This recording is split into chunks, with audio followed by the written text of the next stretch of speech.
I initially intended to start doing filters, electronic filters, but I figured I would do it in context of the thing that we're building because that'll probably be a bit more interesting.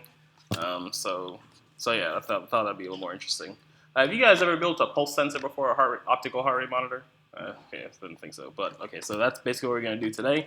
And next week, actually, I might have Awesome do ECGs and such. So ECG is part of that's the farmer project for 305. Yeah, but you didn't actually like build it individually. You just copied the schematic we already gave you, which is kind of what you're doing here too. Sure, I was your TA. Don't BS me. I was your TA, so anyway, but it'll at least give you a different way of doing it, and you guys have sort of done it as a derivative of the EMG anyway.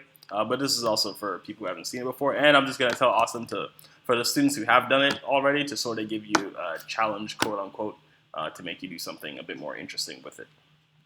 So I'll probably actually have you try to get respiration out of the ECG signal, just because you've already done the ECG yourself already. But for Damon, you can just focus on the ECG part. And I actually forgot, you're going to also have to buy electrodes, the ECG electrodes, and probably some alligator clips, and I'll send you some links on how to get those. Sound good? Yeah. All right. But yeah, so I think we'll start off with electronic filters, and we'll do that in context of the pulse sensor. Are you familiar with photoplethysmography, Damon, or these finger pulse oximeters? I am not. Once I show you, you'll notice it. If my computer ever loads, this is gonna be kind of tough. I can X out of that, and probably group me, and I'll keep that up for a little bit. It's a little thing you go to a doctor's office, they stick on your finger, and it has a red light on it. Okay. Yeah, so that's called a finger pulse oximeter. It uses the technique called photoplethysmography. So what it does, if I can find a nice picture, it shines a light through your finger, and then there's a photosensor on the other side of the device that measures the amount of light that passes through your finger. So when your heart beats, the amount of blood volume in your finger changes. This is a perfect picture, this right here. The amount of blood volume in your finger changes. So the light that passes through your finger changes with each beat. And so by doing so, you can detect heart rate. So you get a signal that looks somewhat like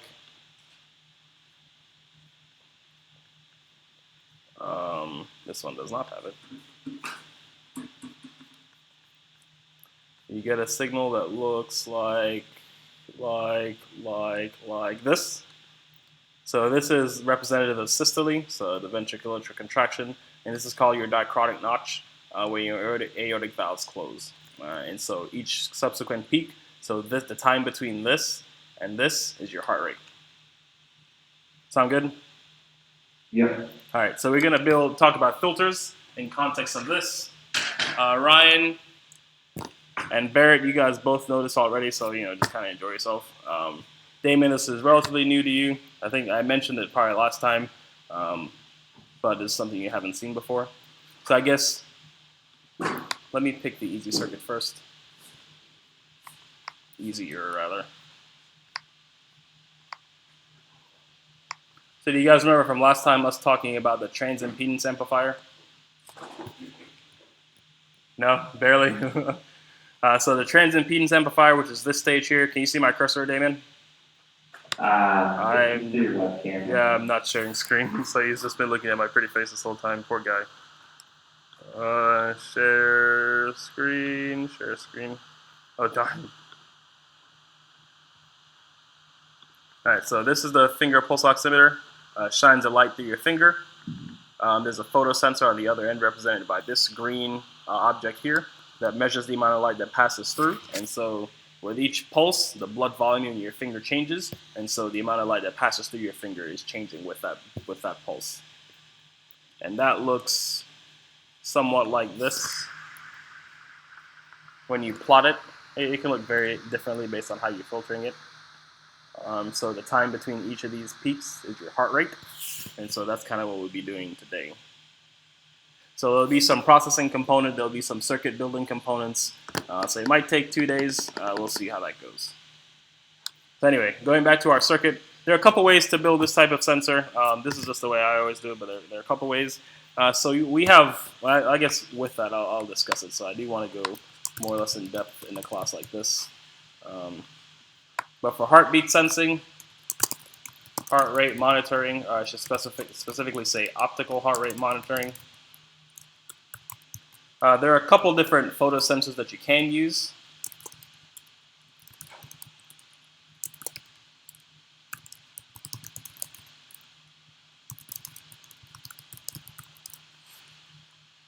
Probably the most popular is the photodiode. And so this is what I had each of you buy. And so it's a diode that's sensitive to light.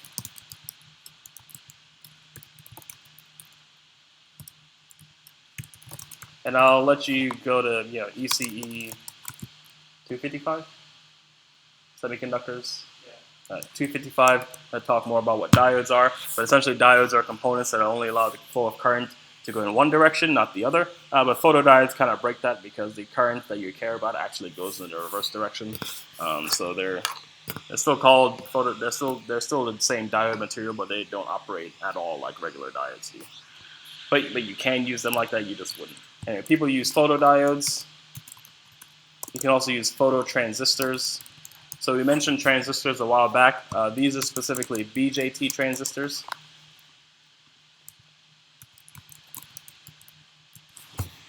Which is somewhat redundant because the T in Bjt stands for transistor.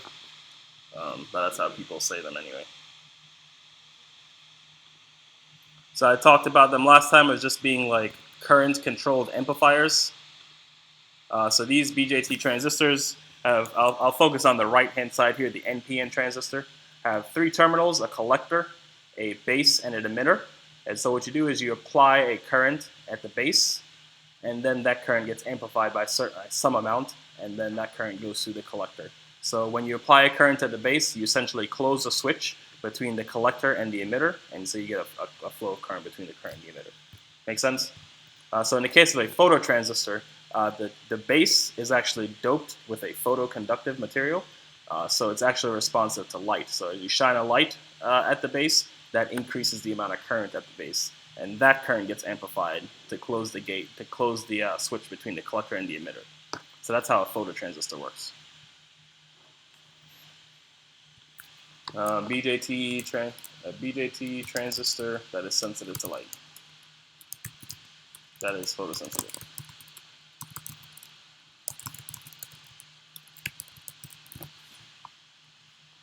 And then you can also have photodiodes, phototransistors. Those are probably the 2 most popular ones. You can have light to frequency converters. These are devices that convert light energy to a square wave signal.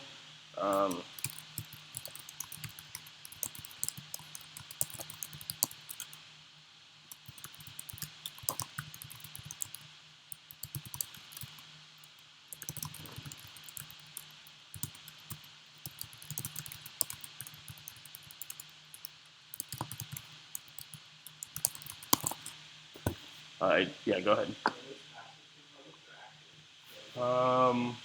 Light to frequency.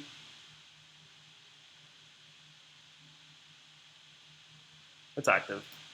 It probably has amplifiers inside of it. Okay. The phototransistor. All transistors are considered active. So the phototransistor is active. The photodiode is passive. So Barrett asks if these are active or passive components. So active components have to be powered. Passive components don't need to be powered. So the light to frequency converter is probably active. If I remember off the top of my head, the transistors are active because all transistors are active, and the photodiode is passive. And the last one, there's a special class of photodiodes called Avalanche Photodiodes. These are super sensitive or sensitive to light. Super sensitive to light.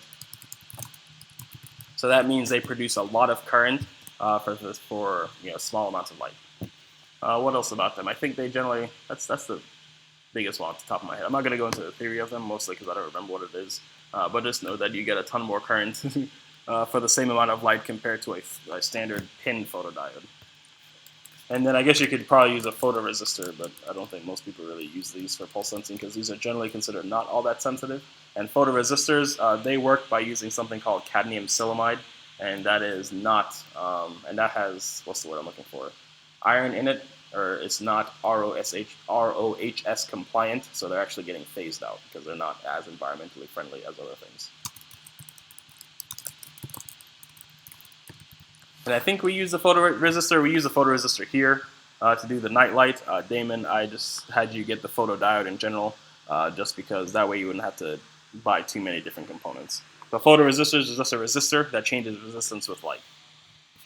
And this is what they look like, if you want to know. They're used, I have a night light at home, one of those that you plug into the wall that just kind of give you some background light when it's too dark outside.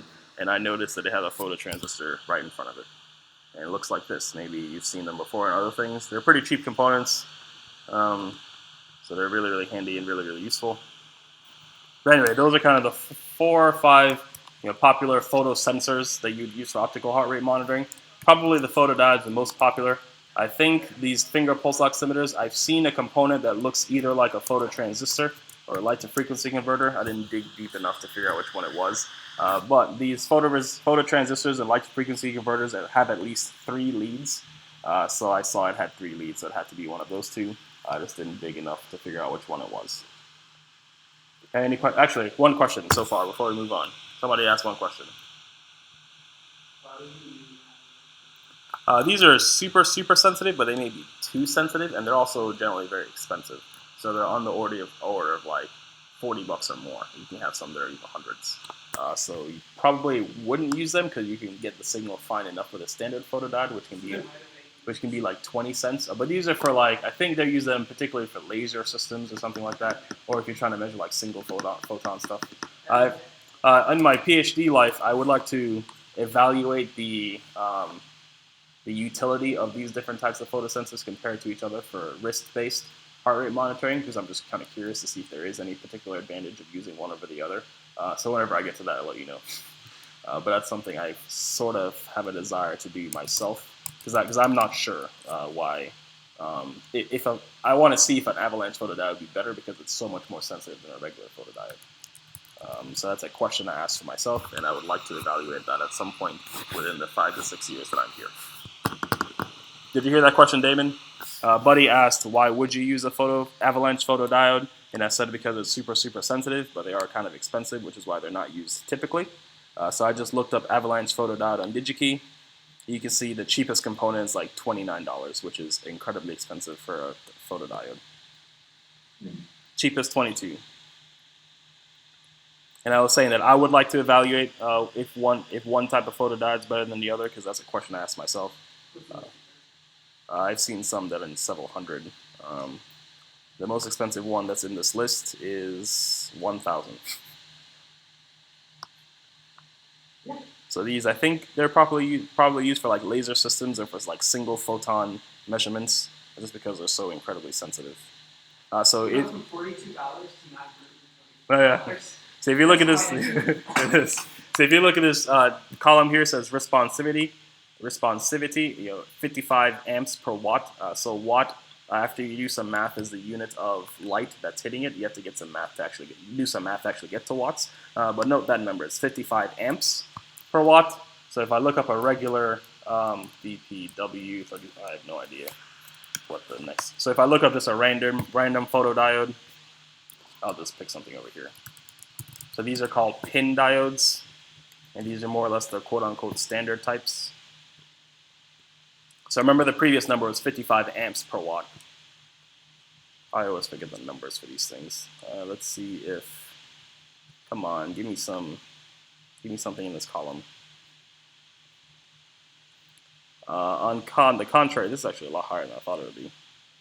Anyway, but here's an example. Some random photodiode that I picked out. 0.6 amps per watt. So you can see the Avalanche photodiode was 100 times more sensitive, for example. And again, this is just a random one that I picked out. Cool deal. Any questions from you, Damon? Nope. All right. Anyway, so when I do that study, I'll let you know, buddy. Okay, moving on. So the standard way I usually just do is just a photodiode because it's pretty easy. The photoresistors are also really easy, but the photoresistors aren't as sensitive as photodiodes. So photodiodes kind of my go-to personally. And then, so we hook that up to a transimpedance amplifier. if you guys remember from last time, a transimpedance amplifier is called a current to voltage converter. So a photodiode, you can imagine that it's just a current source, so it produces a current based on the amount of light that hits it. And so we want to what's the word I'm looking for? We want to convert that current to a voltage, and we do so with a transimpedance amplifier or current to voltage. The trans obviously means from one state to the next. And so how this guy works, now I might summarize this just a little bit, Damon, and just kind of have you go into 305 and learn about this a bit more. And ignore the direction that I'm pointing here, but just kind of notice that I'm pointing a certain direction. So you have a current flow that's produced by the photodiode that runs like this. So it's actually a reverse current, because that's how the photodiode current comes out, in the reverse direction. And so that produces a current flow that, because of Kirchhoff's current laws, would say that current in equals current out. So as there's a current leaving this node, there must be a current entering this node. And then that current gets multiplied by this resistance, and you get a voltage here at the output. Follow? And so if you notice this, if you notice this capacitor here in the feedback network, this actually creates a low-pass filter. And so low-pass is as it sounds. It's a filter that allows low frequencies to pass. And I'll sort of illustrate that. Might be the easiest way to do that, so you can kind of get the gist.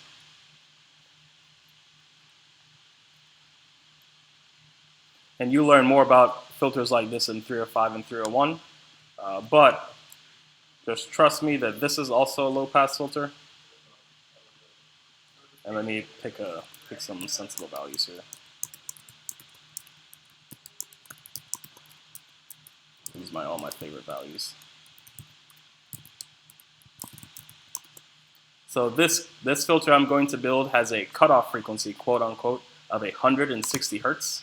So what that means is that any signal that's lower than 160 hertz passes. Any signal that's higher than 160 hertz gets blocked, because this is a low pass filter.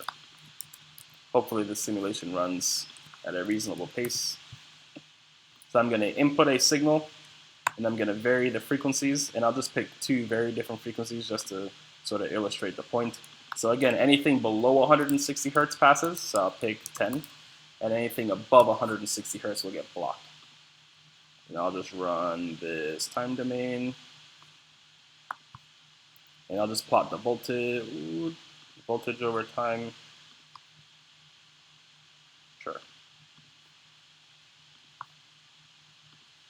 So 10 hertz, 1 hertz has a period of 1 second, so 10 hertz has a period of 100 milliseconds. So let's pick 300 milliseconds and 10 milliseconds, because I'm afraid of how slow this might go. Oh, that's not too bad. If I increase the step count, it'll plot a little more pretty. So you can see that the input is in blue and the output of the filter is in orange. So you can see that 10 hertz signal passes because it's below 160 hertz. It's because this is a low pass filter. But if I put in a frequency higher than 160 hertz, I'm going to pick something super obvious, just to make it obvious. So I'm going to pick 10 kilohertz, so that's way above 160. And I'm doing something super obvious intentionally. 1 kilohertz has a period of 1 millisecond. That means 10 kilohertz has a period of 300 microseconds, of 100 microseconds. Yes.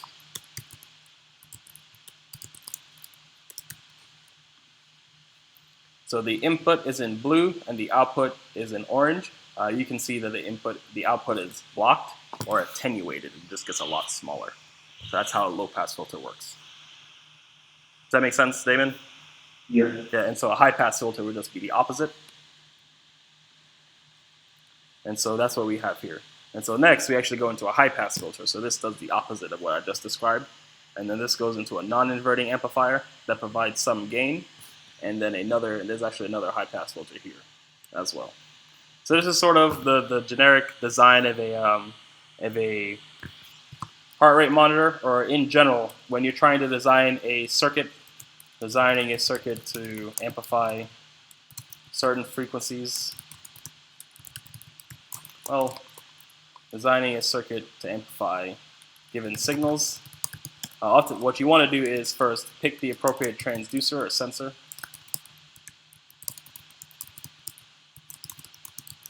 So in our case, what's the transducer? So a transducer is an element that converts one form of energy to the other. So what's our transducer in this case?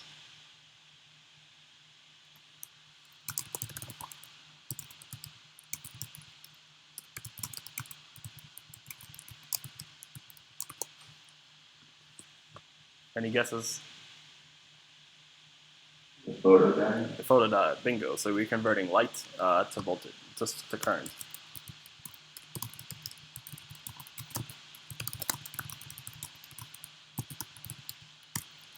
Then you want to amplify the signal, amplify and filter, but somewhat come under the umbrella of signal conditioning. And this entire network, well, somewhat minus the transducer, but somewhat can include it, is called the analog front end. Analog front end, or AFE for short. And so when you're designing your filters, you want to select filters that, when selecting filters, select filter types and filter cutoff frequencies that isolate your signal from noise. So in the case of our pulse sensor, the normal human heart rate is on the order of like 42 beats per minute if you're a good runner, on the order of 180 beats per minute if you're dying or exercising quite a bit. And so this translates to 0.7 hertz to 3 hertz. So what you want to do is you want to design a high-pass filter at 0.7 hertz, for example, because a high-pass filter allows frequencies that are higher than it. So everything in your pulse range that you care about is higher than 0.7 hertz. So you want a high-pass filter with a cutoff of 0.7 because it allows signals that are faster than 0.7 to pass, but blocks signals that are smaller than 0.7. And a low-pass filter of 3 hertz to allow everything below that to pass through. And you guys kind of know that more or less, sort of. Shouldn't it be a lot higher than 3 hertz? Not necessarily. It depends on if you're trying to maintain. You're just going for the capacity versus Yeah, if you're trying to maintain like the actual size, I don't know, like the amplitude. If you're trying to maintain amplitude, then you put. at least double. What do you mean? Oh, just so you don't attenuate any bit of it. The whole theory is called sampling signal of a certain. Oh, that's sampling frequency. We're talking about cutoff frequencies for filters. Okay. But Buddy was making a good point. So Damon, these filters that we build aren't perfect. So just because it's higher than 0.7 doesn't mean that it just because it's higher than 3 hertz doesn't mean it just gets blocked completely. It's actually on a continuum. So sometimes if you want to completely maintain the integrity of your signal, you might go a little higher than 3 hertz.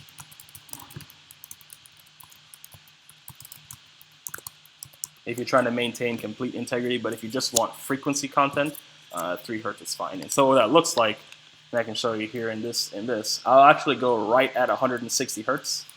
Remember when I said that everything above 160 passes, everything above 160 gets blocked, everything below 160 passes.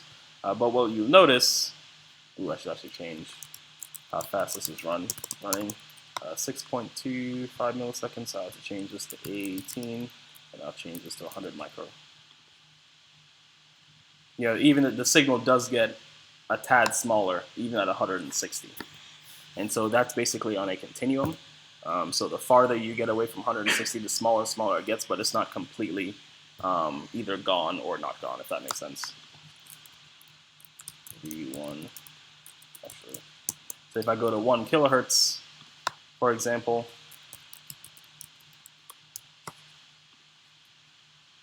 you know, it's filtered out, but it's still there to some extent. So if that's important to you, you may need to filter more aggressively, or widen your filter cutoff frequencies just a little bit. Does that make sense? Yep. Yeah. Cool. Cool deal. So for you guys here, you more or less know that. But Damon, I hope that helps sort of figuring this out. So this this is when I was just learning circuits, so it's not the best. There's actually something wrong with it here, and I'll sort of let you guys figure that out, although I think I actually wrote it down in the comments at the end. But this cutoff frequency is actually wrong for heart rate, and it still quote-unquote works, but it's actually wrong. So there's this, that's available, and there's this as well. So I think for today, this one's a little bit more involved, and I'll kind of explain that a little bit. So for today, I do want you guys to build this. Damon, since this is your first time, this will be sort of good practice for 305 and 301. For you guys, since you've done this already, I think Barrett's just hanging out, and Buddy, you might be as well too. So if you are, that's fine. I'll kind of add some, not caveats, but extra things for you to do to sort of make it a little bit more interesting for you. But Damon, you can just go ahead and build this, and so I can put this link in the chat in the GroupMe. You should have all of these values or close to it. You may not have a 560 nanofarad capacitor, but you can put them in series to sort of decrease your values, or parallel to increase them. And you can also just list what you have. That way I can kind of help you out pick which value that you might need. Stop. Would you be able to do the op-amp on the, I don't remember that one program where you can actually see the circuit? Yeah, Circuit Lab. Is this Circuit Lab? Where you can actually see the breadboard? Oh, got it. Fritzing? Yeah, I just can't really read op-amps on That's fine. Too well. We can work on that. That's cool. Actually, it's already in this instructable, and I think it's correct. It's this, so that should be correct. I hate when programs are opening up when they take over my screen. But it should already be an instructable, so it's one of those pictures. I hate when programs, when they're opening, they take over my screen. You hang it out, or you want to build it too? It's up to you. I'm working on it. That's cool. As soon as that's done, I will fully invest in it. Okay. All right, yeah, but this picture is in the instructable, Damon, so it should already be available. Okay, I'll look.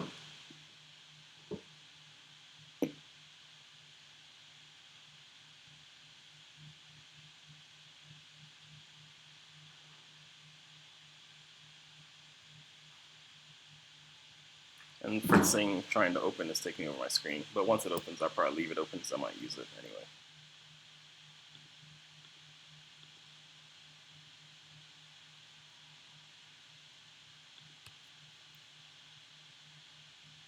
And I'll show you some stuff in the serial monitor and Arduino as well. There's also code associated with it, but the code is sort of more or less overcomplicated for what you're going to need. So I'll reduce it here in a bit. Okay. Go ahead and just kind of give that a build. Let me know if you have any questions, and we kind of go from there. I actually forgot the Photodiodes, so I have to do one lab.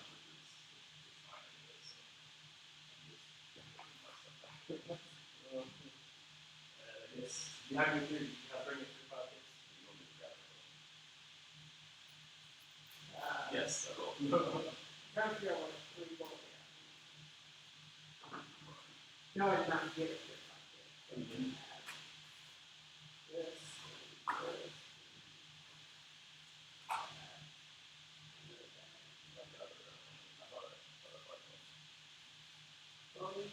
I'm back. Oh, yeah.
just have this already. Let me make sure. Well, it's actually the wrong op amp, isn't it? Alright, Dan, I'm gonna have to redraw this because I just realized I used a different op amp in this constructible. Wait, do what? I'm gonna have to redraw this because I just realized I used a different op amp when I did the instructable. Okay, is the frequency still correct? No, because you have an op amp with 8 pins, right? This one is a 16 pin. Oh, yeah. Well, It doesn't look like they use past, like, the fourth one there. yeah, I only used 2 of them, but I chose to use the quad op amp instead of the single one for whatever reason. That's cool, I can just redraw it. Okay. Oh, depending on how well this...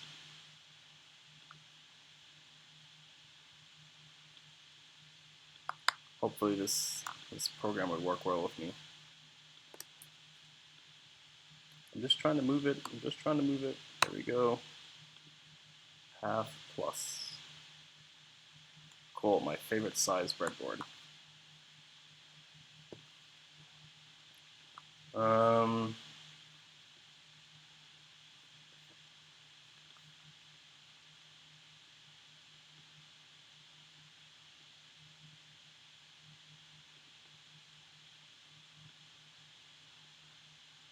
So I may have mentioned this last time, but the resistor that you use here in particular might change based on the signal you get here, and I'll let you know how to test that when you get to that point. But I'm going to stick with the 1 mega ohm for now, but we might have to change it here in a sec, so just FYI. Okay, could you screen share? Am I not screen sharing again? Not at the moment. Huh, why'd that knock off? Share screen. Was I screen sharing at any point? Yeah. Oh, I know what I did. I clicked stop sharing instead of hide when that little message came up, this little message. Alright, whoopsies. Alright. So I'm rebuilding it for the 8-pin. You only have an 8-pin op amp, right? Not a 16-pin? Correct. Got it. And this will also be a capacitor.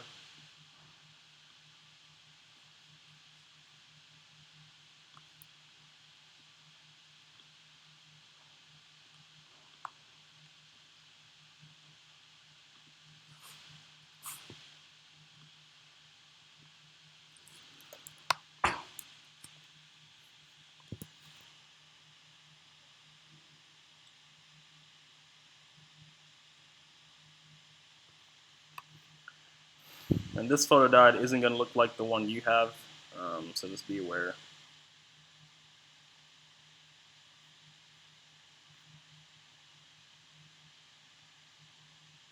Photodiode, photodiode.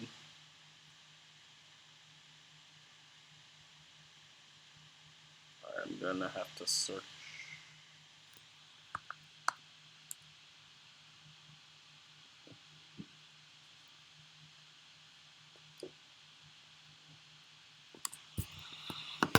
Come on, Fritzing. You can do it. You can do it. It's probably updated. I wonder if they've done anything new recently. So this isn't the same type of photodiode you have. You probably have one that looks more like an LED, if I'm not mistaken, right? Yeah. All right. So for the photodiode, photodiode has 2 pins. One is usually longer than the other. So that's the anode or the positive side, and the shorter pin is the negative side. So you actually want to, and so this is indicated by the plus and minus on this particular one. So you actually want to ground the one that's the longer side, so the anode, and then you connect the cathode, the shorter side, to the op amp pin on pin 2 of the op amp. Okay. So this is called a zero biased photodiode in the way we're using it, and that's the photoconductive mode. I forget the difference between a photoconductive or photovoltaic, but you can also just Wikipedia it because that's what I always do. But sometimes people talk about photodiodes being reversed biased. That's the photovoltaic mode. And so I generally use them zero biased because it's easier, I guess. There's no particular reason, I just prefer that. But when I looked this up at one point, found some resources that say the photoconductive mode is slower but more sensitive. The photovoltaic mode is faster but less sensitive. So I've just kind of stuck with it ever since then.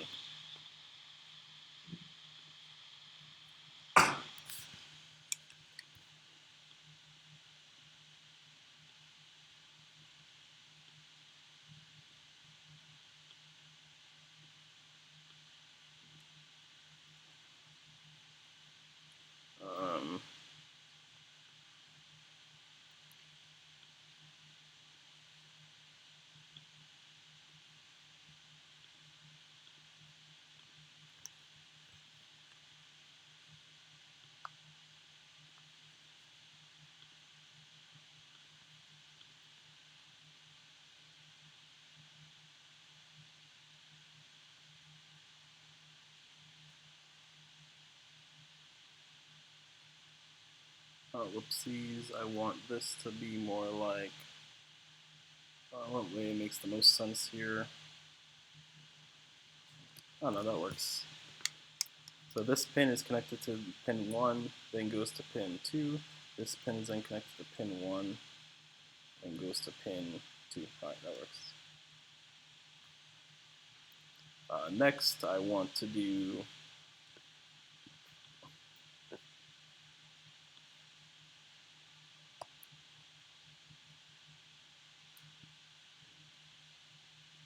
I'm going to want 2 resistors, trying to figure out the best way to place these.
My whistling needs help.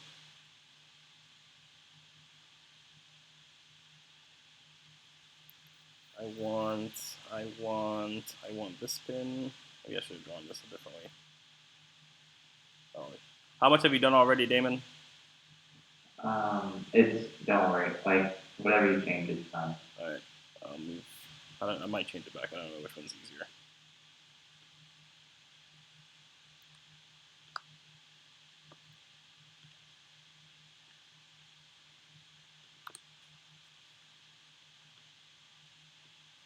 I think I want that instead. Less things that are going to overlap. Alright, so that goes to the negative input non-inverting pin here, and that's attached to the output. Perfect. Same thing, solid. And then I want this, which is the output, to go here, and then this to go here. Bingo.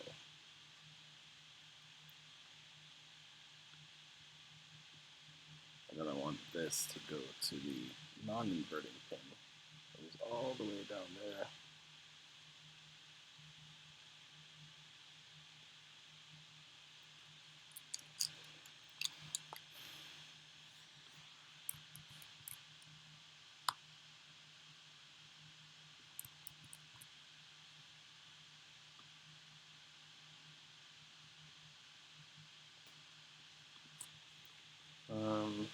Then I'm going to connect both of these. So with this diode in the way, I can rotate this.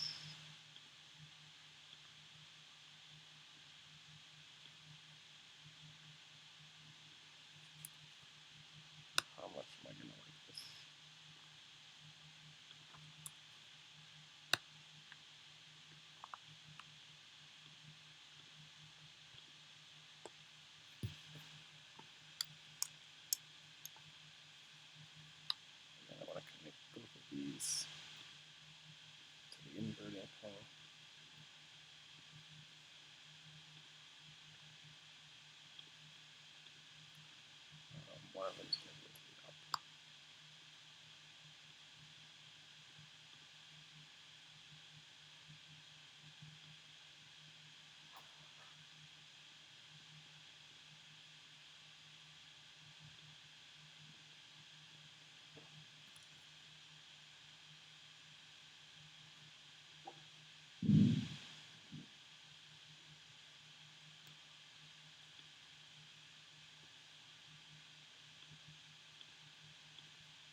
That should be about it.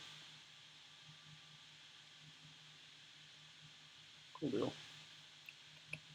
And then you'll have the LED sort of somewhat facing the photodiode. That way you can put your finger in the middle. That should get you up and running. Ooh, flip. This is wrong. Rotate 100 degrees. Let's put it back.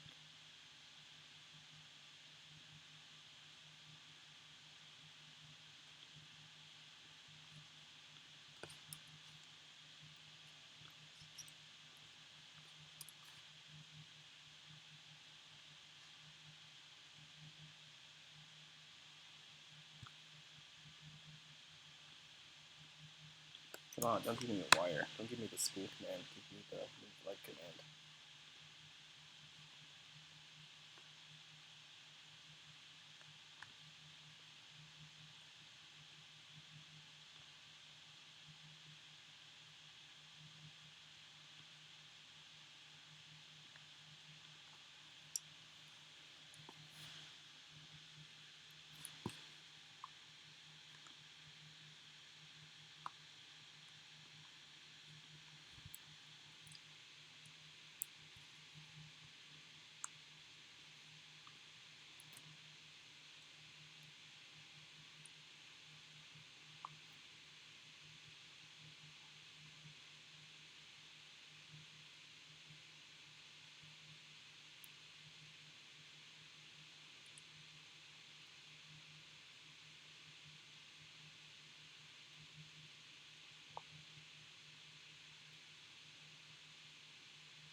Cool deal. That should get you up and running. Okay.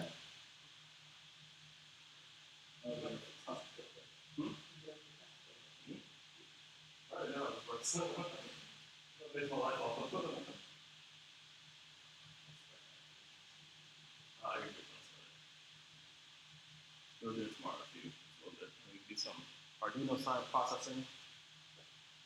Get your heart rate and also heart rate variability.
I was sitting around TV with my teacher, and I just had my hand in the next working, and I had a water bottle, like the water.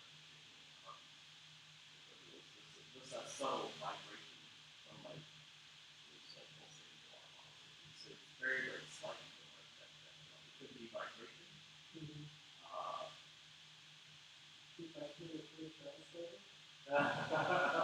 No, like that. We my best guess is vibration. But it's hard to stop reading. It's hard to read.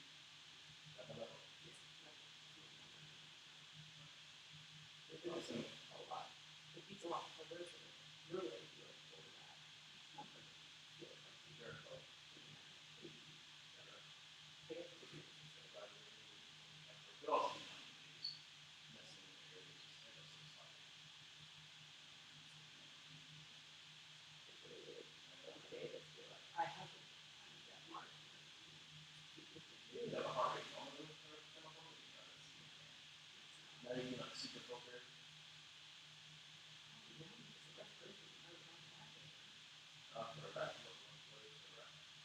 over that.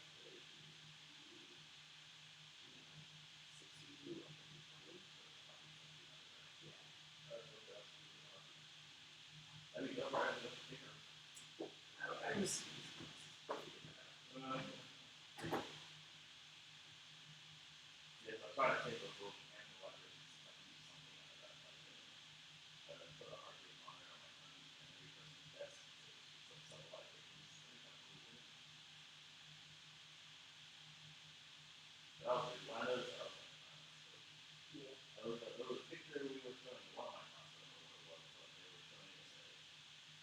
video of someone taking a catheter and someone's catheter or whatever. It's like take a video, you see the video as well. It's like the vibration causing the it's moving in the frame as a heartbeat. So it's like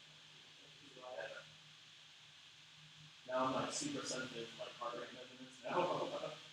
You could do interviews, you could have everybody that's someone one of those CS transistors that's more. You take everybody's heart rate, party. If you have an average of it, you can like set the music to that. Everybody's like chilling out and that's pretty slow music. Yeah, that's pretty cool. And then some headphones do that. I don't know how popular they are, but yeah, I think your song is I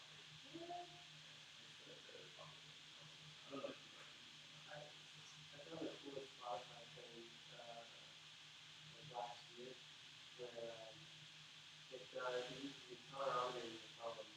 It's like, okay, start running, you're like, what do you think? how fast you're running. Yeah, like it goes through and it's like you use it to choose like and it finds whatever you feedback is. That's cool. That might also be somewhat of a positive feedback thing. Like if I start getting some like super pumped on music, I might try to overexert myself. Yeah. That's something else. Yeah, That's like one of the feedback phenomena. Like I can see the music and just see like it's calming down. Feels like more better. kind of bad now.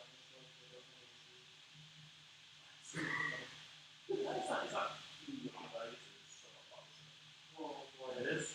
they're like right now it's not bad. There's this only I'm just like I haven't slept out of the covers since I don't know how long. Basically.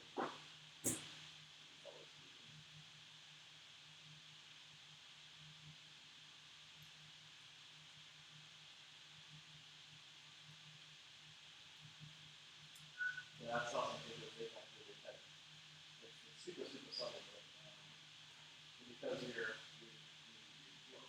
blood vessels strong, so it's super, super slow, your whole body is strong, and your heartbeats, so that it could be so long like yours. And then like heartbeats, because your body's strong, and it's just like,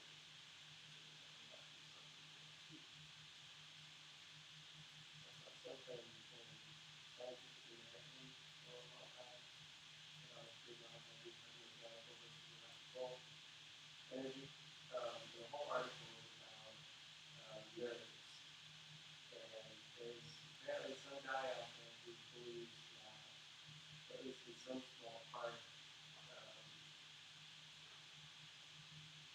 action potential, like firing on nerves, is mediated not by chemicals, but what they did is they were showing that the whole nerve was expanded just ever so slightly. And the reason why they think that it might be, at least in part mediated by mechanical action, was they were curious as to why anesthetics work. Because you can't really find like a specific receptor that matches like whatever your anesthetic is, especially because there are some that are chemically totally different, but they still accomplish the same task. And you're like, well, we think that this might be, they might be interfering with like the mechanical action from one to the other. That's cool. And so what they did is they put frogs under the anesthetic. And then they changed the atmospheric pressure. so the mechanical. Yeah, and whatever it was, they were able to like they knocked the frogs out. They changed the pressure. The frogs got back up, walked around like everything was fine. Really cool. Which you wouldn't expect if it was like typing down. Yeah. Unless change the pressure somehow. The change in pressure also that come up here. It could, but you would think that if something is down, even if like slightly, that might not have a same impact. Whatever it was, it's still a cool experiment because they raised pressure, frogs went around a little bit, and they changed the pressure back to like atmospheric. So I mean, the nerves speak for you. Yeah.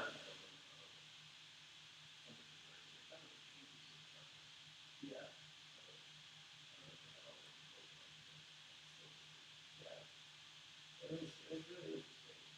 And they brought out some scientists who just like outright says this is entirely ludicrous. These people are coming into my field and I've been here for 30 years and they know everything. The original authors were like, oh, I mean, it makes sense. I'm pretty sure all that's also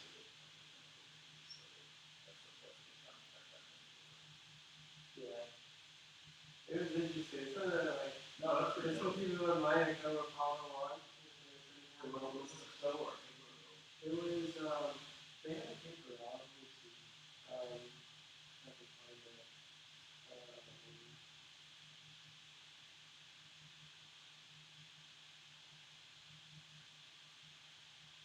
But I think originally there was 50 years ago, there was a scientist who was doing research on this. Did they measure the mechanical change in the nerve? That's the clock. I see that's part of it. Cool, thanks. All right, before I forget, I'm gonna have to go in. Any questions, Damon? No, I think I got it. Actually, the only question I had was, what are the values for the three different capacitors? Are they all 1 microfarad? So one of them is 10 nanofarads, and one of them is 560, and the other one's 10 microfarad. Okay, so the 560 is the one I'm wondering about. What values do you have? Okay, so You should have 1 microfarad, I think. yep, I do have 1 microfarad. So you can put 2 of those in series, and that'll give you 500 nanofarads. Okay, and then which capacitor is that on the circuit? So that will be this one here. So you want 2 of them in series. What other values do you have?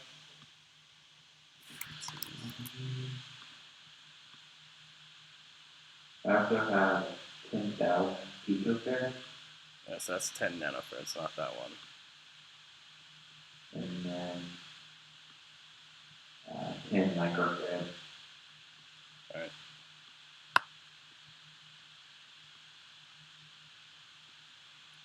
And so capacitors in series add like this. Wolfram alpha. Capacitors in series. Is it 1? Yeah. Okay. And so if they're both the same, if the equivalent is half. So here's a good link.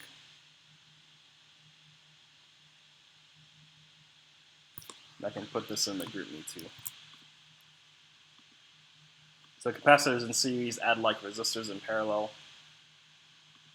Come on, come alive, come alive.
When you're ready to test, let me know. Okay, I'm okay. Okay. So what you want, the two parts, when you stick your, the easiest way to do it is probably, will it come alive? You just want to stick your finger in between the photodiode and LED. I've actually found what's really, really convenient is if you place them, I don't have a good picture. I might. If you place them, let me find a good picture real quick.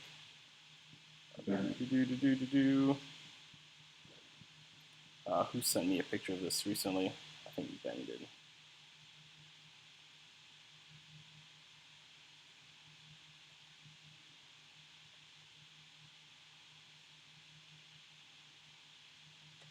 Maybe Ben and Nick.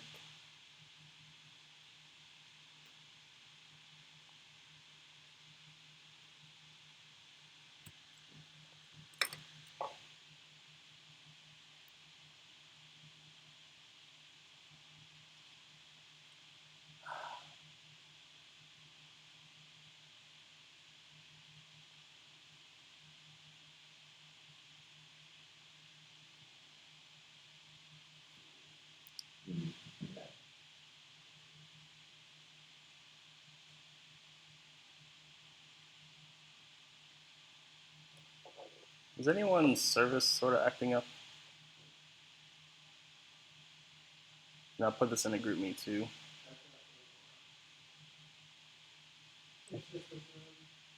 Yeah, I can't even get on Wi-Fi. Come on.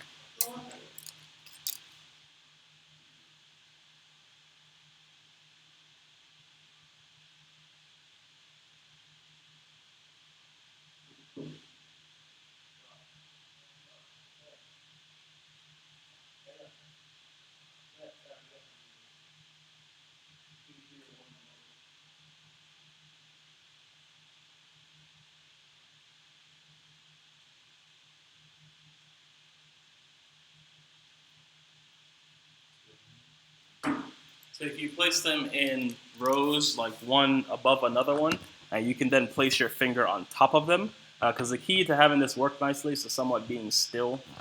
So if you can, whatever way you can put your finger so it's comfortable is best. As you can see in this picture here, I have, the LED pointing towards the photodiode. So I bent the LED and you'd have to bend the photodiode because your one points upwards, and sort of stuck my finger in between. But whichever way makes is more comfortable for you. Okay. And is there some code you want me to upload them? Yeah, and then the parts you want to monitor are pins 1. So here, and I'll color this, I don't know, yellow. And also pins A7. And so you can put those in 2 different analog inputs. I would do the one at pin 1 first, just to check to make sure the circuit is okay the way it is. And so you can just upload a basic analog read sketch and print it to the serial monitor, to something like that. Whichever analog pin you pick. And yeah, you want to have a little bit of a delay, like 25 milliseconds. And then just print that to the serial plotter.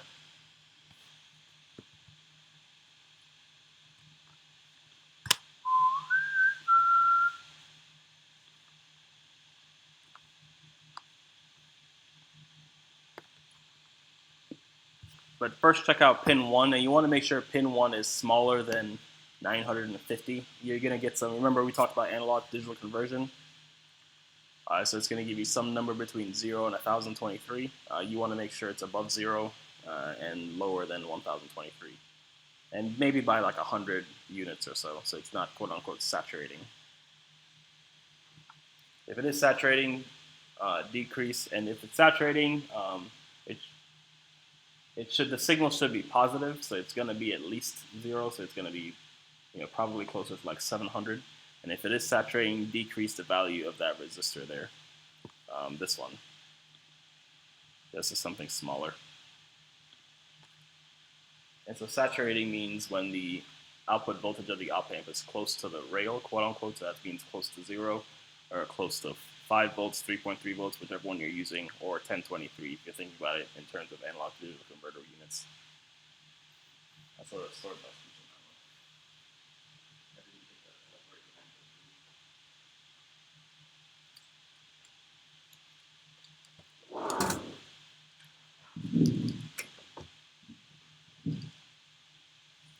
Alright, let me register to use this room tomorrow so we can watch the World Cup. But, 2? Yeah, yeah.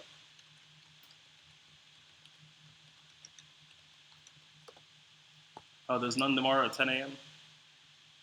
No, it's just like Tuesday, Thursday, Saturday, Sunday. Oh, that's it? Yeah, no, Tuesday, Thursday are 2. Saturday and Sunday are 11. So then we need to go that extra. Yeah, so there'll be 1 match day. So it's 2 semifinals, the third place, the semifinal. Not that I really think about the third place. If you lose, you lose.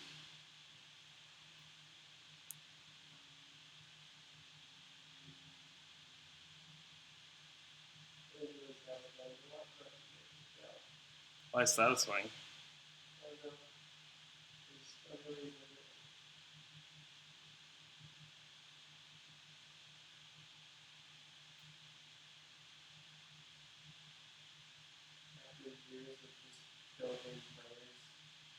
Did they do that in the World Cup too? It is not obvious yet, however. I mean, there's, you, like, you, I don't know, read or heard about how bad the safety thing was. The who thing? The Russia cheated at safety. Oh, no. Actually, I did hear, yeah. It was a massive, like, conspiracy, state-sponsored. Yeah, I remember that, yeah. Back decades, all their athletes, they are like, the government makes them do it. They figured out ways to unseal the, like, untamperable urine samples. They found a way around it so that they could get it off without it. You would think, like, it was tampered. Man, that's just too much, man. At the end of the day, it is just a game. They literally, like, sawed a hole through a building so that they could, like, pass on samples, like, to the next building. Like, it was.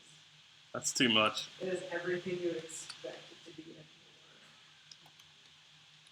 It's really bad. Like some, I don't know, what's the word I'm looking for? Spy stuff. Yeah, very game on.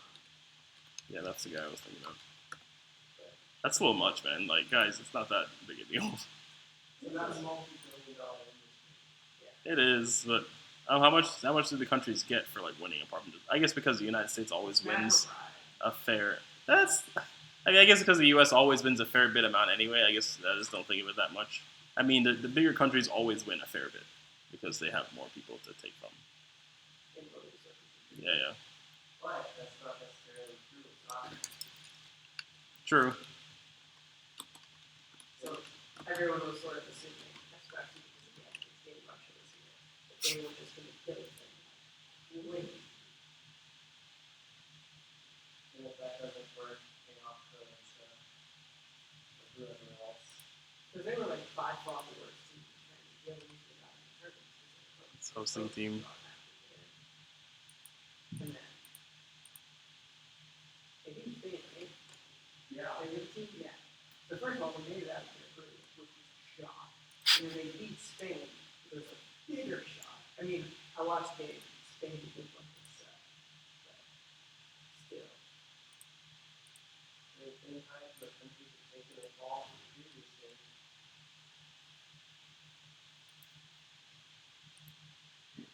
Hey, Rolando. Yeah, what's up, dude? What pin on my Arduino does the analog like default to? What's the code that you wrote? So A0. So you know where the analog in pins are. Okay. Yeah. You see it? Got it. Yeah. All right, MJIS. 2.5 hours. Is that how long the soccer games are? Maybe 3. 3. So if it goes, so it's 2 hours plus 30 minutes for halftime, plus 30 minutes of bonus time for if it goes late, plus another 20 minutes for penalty. Okay, so 3 hours. BME GSA World Cup viewing party, watching party, whatever. Tomorrow, expected 10. Yeah. Huh? And I'll do another day for Wednesday too. Add events.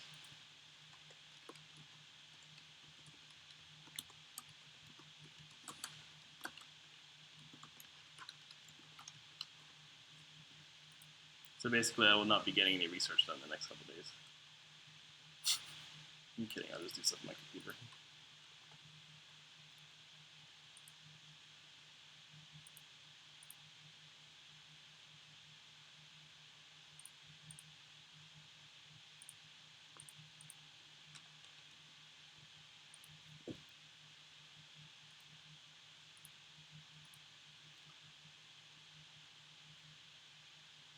So Wednesday and Tuesday and create event.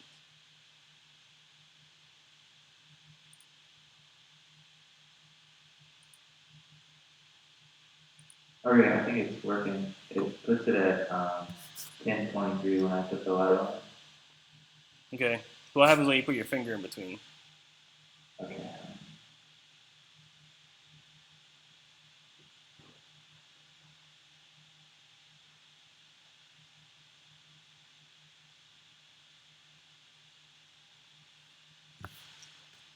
And sometimes you can see your pulse on after the first stage. And also, if it stays at 1023, you can just also decrease the brightness of the LED that you're using. Okay, it's kind of constantly dipping when I put my finger in front of it. Constantly dipping. Is it stabilized at any point?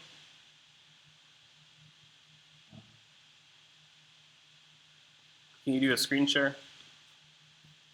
Yeah. Shouldn't need a webcam for screen share.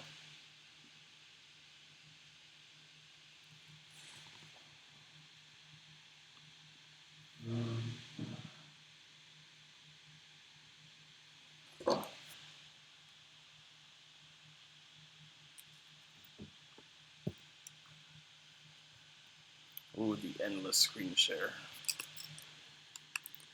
Put it in the serial plotter. So when you close this window, go to Tools, Serial Plotter. So the fifth option, and stick your finger in between to kind of stay as steady as you can. Shouldn't dip forever and ever and ever. That is a little weird. Let's see if it stabilizes. Well, it should be rather immediate.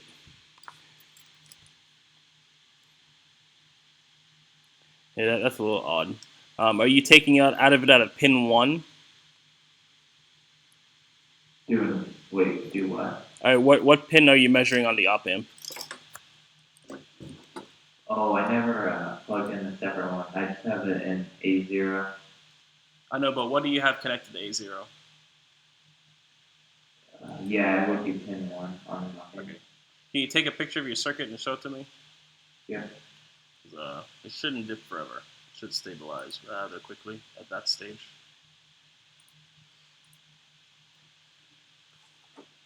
It's called settling time. How long it takes to reach steady state.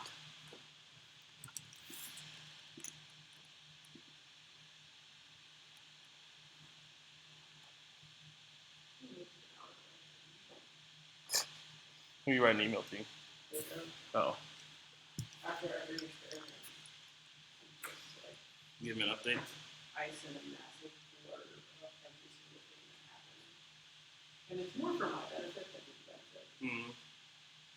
Because I do have like a highlight section at the end. And I'm pretty sure he will either read the subject line or the highlight section. But Debating whether or not I want to get Chick-fil-A right now. After this. I got to do a ton of soldering tonight, so I'm teaching a class in the mornings. And so I made them a smartwatch. So I made them all these promises of all the cool things they can do with it. So now I have to like make it by tomorrow.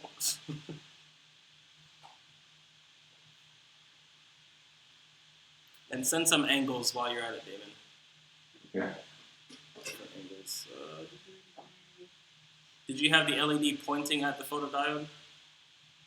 I was using my phone light. Flashlight? That's fine. As long as you stay steady, it's fine. But it's generally kind of Yeah. hard, but just FYI.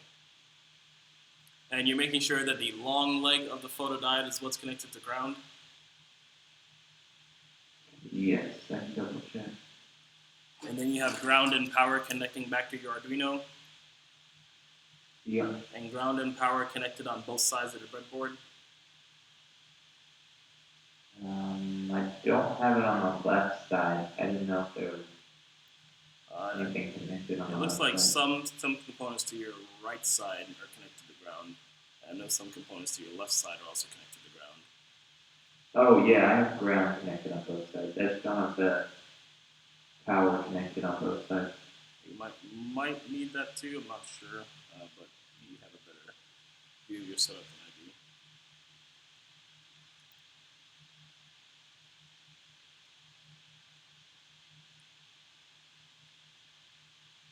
You sending a couple more angles? Yeah, I was making sure that photodiode was alongside with the ground. That's cool.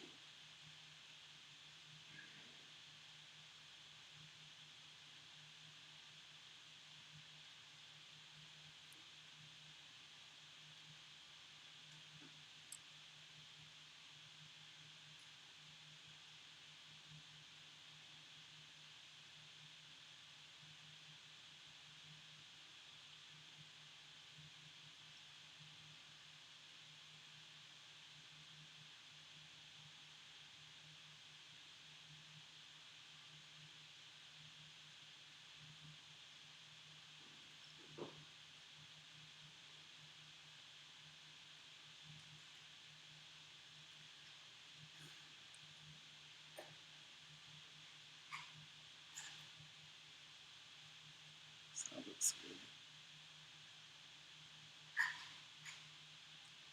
Let's see.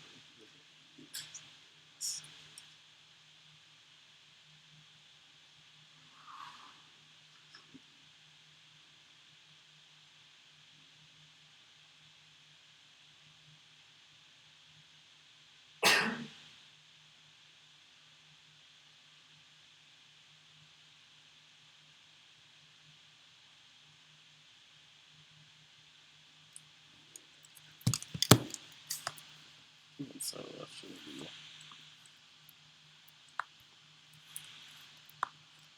one mega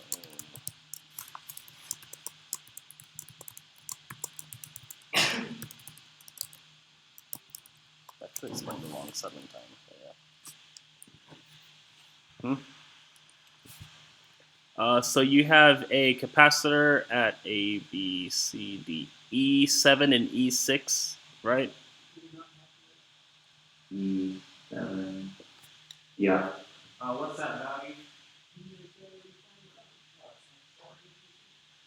I thought that was the 10 microfarad. Okay, so that's actually a little too big. So you can just pluck that out altogether. It's not critical to the design. So pluck that out.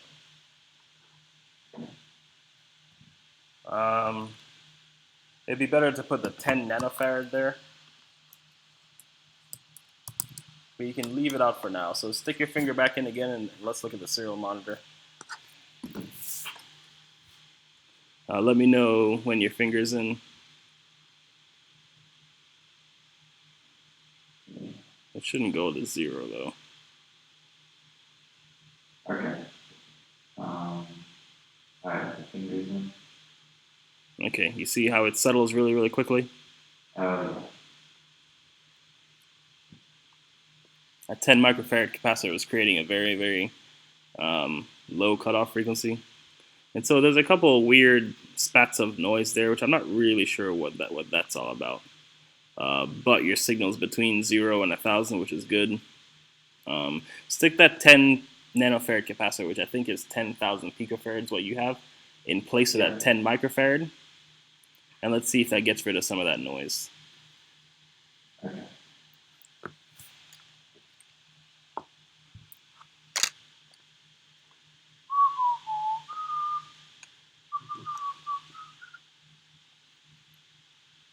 Ooh, there's a lot of these.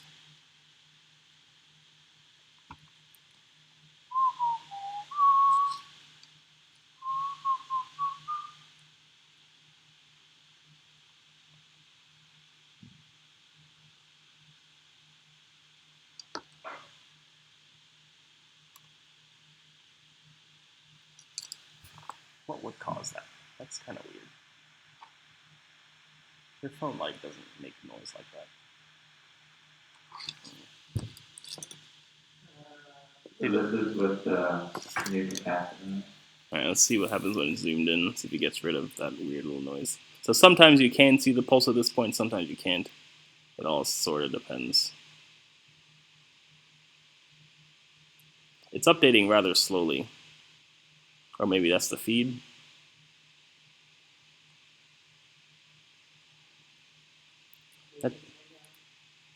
Yeah, maybe. That's okay, that might be fine. I'm a little worried that it's not amplified enough though. Jingle bells, jingle bells. Alright, so check the output at pin 7. Let's see if we get a little lucky or see if we have to fix some things. So it is a bit more amplified. Wait, check what? The output at pin 7. So plug that into A0 instead. Okay. Pin 7.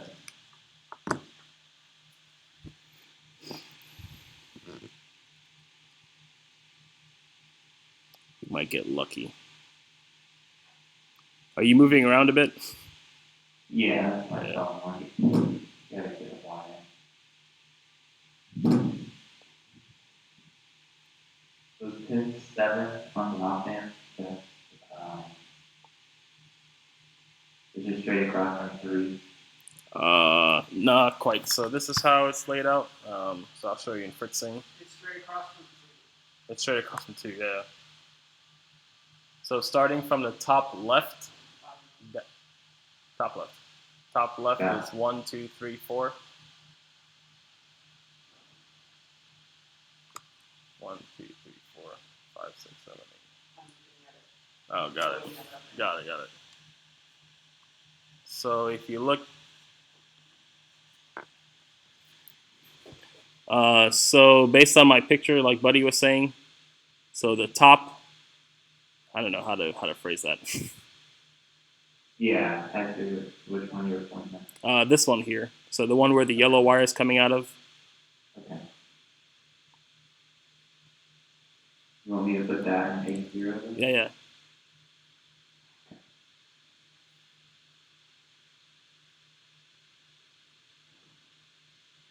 Infinity mirror. Not that Yeah. As soon as you go past your Yeah. Alright, so that's not quite right. So we got some things that are wrong. What those things are, that would be kind of tough to figure out. But we can. So you're seeing how that's just like staying at 1023 and sort of having some random spikes here or there? Yeah, when I put my finger in front of it, it's kind of does that. Yeah, that's kind of odd. That's very odd, actually.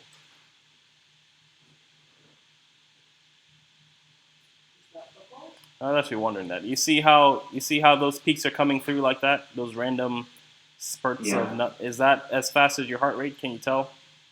If you touch your finger to your temple, that's how I usually do mine. 'Cause I can't pick it up on my wrist or my carotid very well. Maybe I just don't know where to touch. Maybe I'm just dead. I mean, yeah, it seems kind of tough. It should be pretty on point. Okay.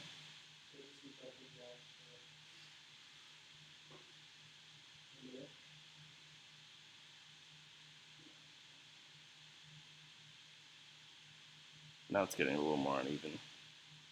It shouldn't have this much gain. And it should center it around half AdB.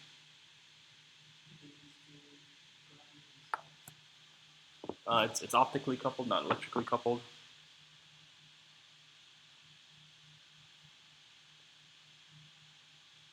Alright, so I'll keep looking at your circuit here.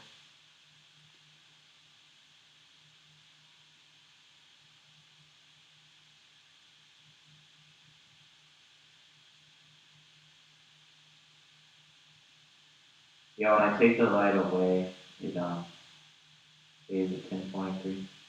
Yeah, that's still not quite right. So something's wrong.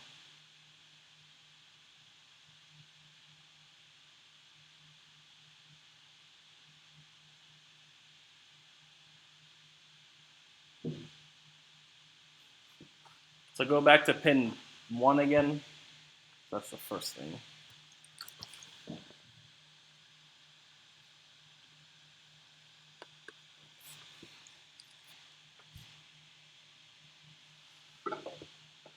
And that looking fuzzy like that means something is off.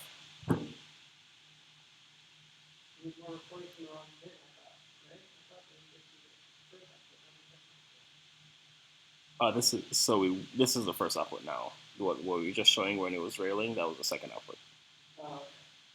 So this is just the output of the transimpedance stage. So this seems fine, but it's. Can you move your finger back and forth just rapidly? So block and unblock it. Okay, so that's good. So it is responding positively, which it should. So I'm guessing when you move your finger, it goes all the way up to 1023. Yeah. Okay, so that looks fine. Are you pointing your phone light directly? Are you using your phone flashlight or just your screen? Flashlight. Okay.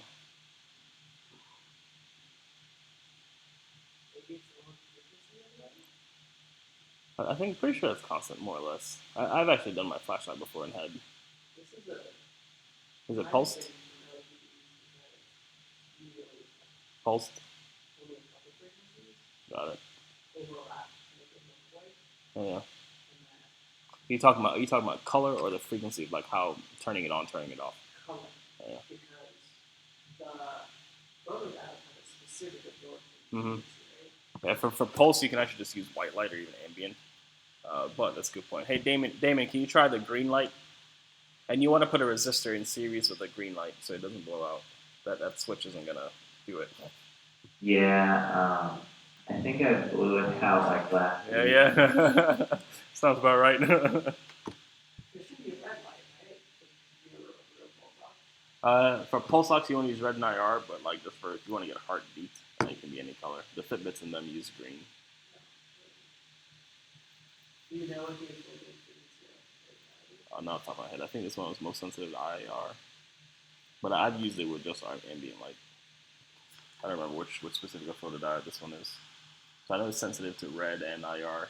I think this was a broad spectrum one, so it should be sensitive to all wavelengths. Yeah, I think he only has a 1 mega ohm resistor. I don't think he has more, so you have to put them all in series. But the transimpedance stage, yeah, go ahead and put another mega ohm resistor in series with that one there. Which one? Yeah, this one here. What is that chip? This is not bad. Standard. So we have to move things around just a little bit.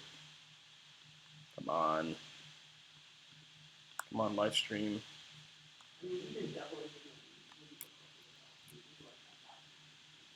1,000 is too much. It'll rail. So it was at 100, so that's around 100 millivolts. Oh, take that back. Sorry, 500 millivolts.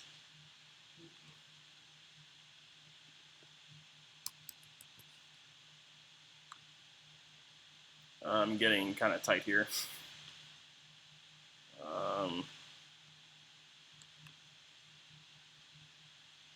Let me just take out this capacitor for a second and remove this.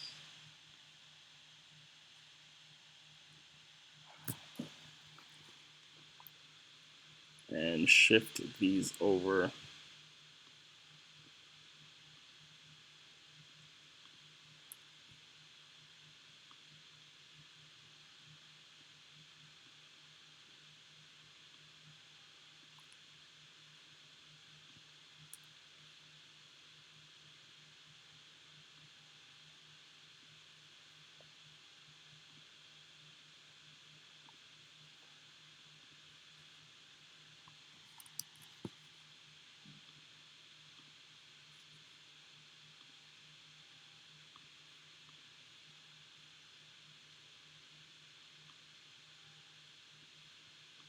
And it's something like that.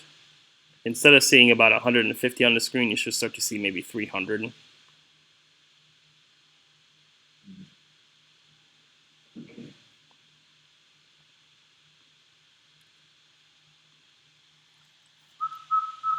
feeling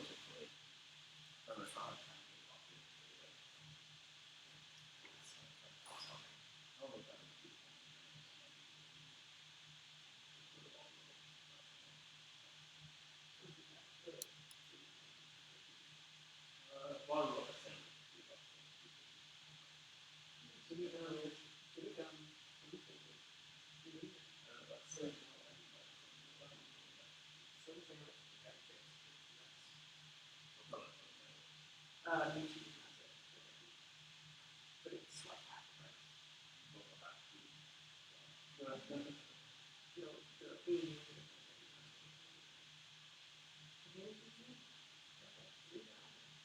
Here's what you do.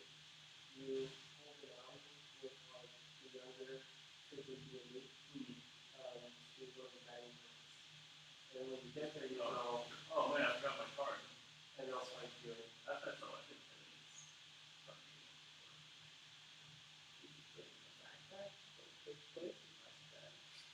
And before, they needed $20. They charge for using units $20 for that. No, it's $150. I realized this after my freshman year. Every year, you are charged, I think it was $150 for stolen, yeah, if they throw it in. So I never stole it. But now that I know that I was already paying for it, I'm like, I'm gonna get my money's worth out of it. I'm just like, okay, fine. All of these sports are mine. All of this extra food is mine.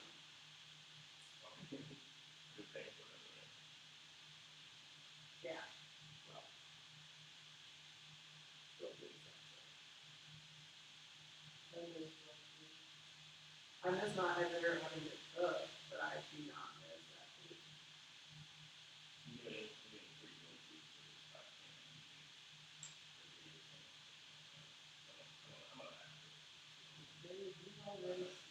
Streets that have weed, it's fine for like a week. Yeah. It's just some of the weeks that I Well, the food is hard. And Express is a 7.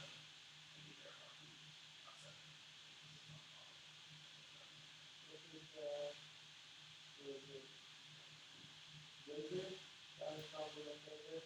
Yes, they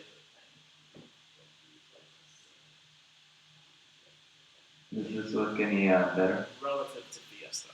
Fiesta objectively is like a 7.5, which makes drone food 5.5. Did it actually get smaller? It looks like it got smaller. Jeez. That's actually a little wonky. Well, those are really, really small differences.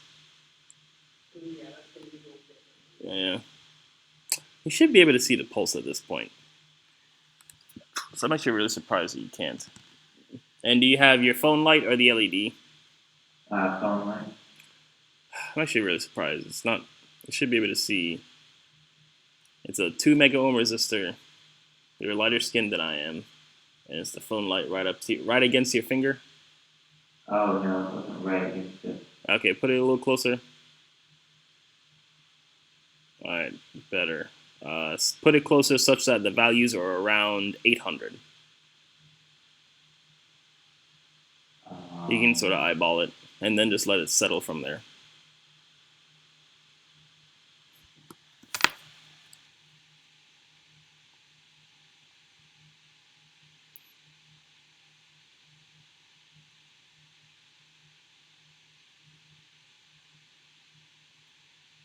You gotta pick a spot, dude.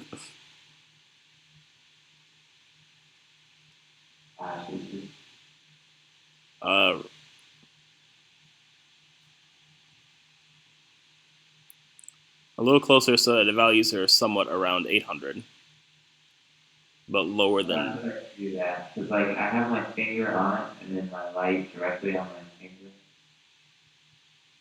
Really? Yeah. The light directly on my finger.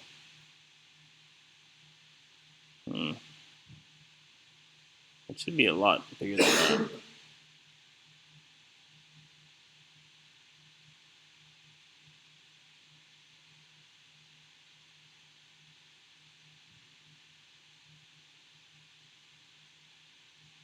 Your phone light's pretty bright, so it should be a lot bigger than that, actually. Huh? Use your thumb instead. What finger are you using? Index finger. Use your pinky. Okay.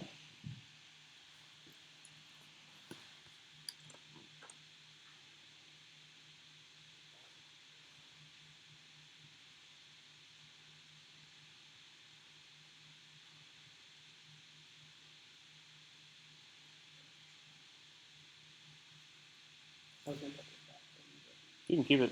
Are you gonna keep using it? I could be. Okay, hold on to it. I already asked Austin if you can hold on to it. He said yes. I don't need the box. Huh? I don't need my box. Yeah, I know. All right. Well, I'll take a couple. Can you send me some more snapshots of your circuit, and I'll take a closer look? Yeah. But I do have to wrap up myself because I gotta work on some stuff tonight. But Okay. we'll get it figured out. We'll work on this tomorrow as well. We should be done tomorrow.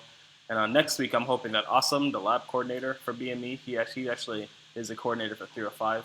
I'm going to ask him to do instrumentation amplifiers next week.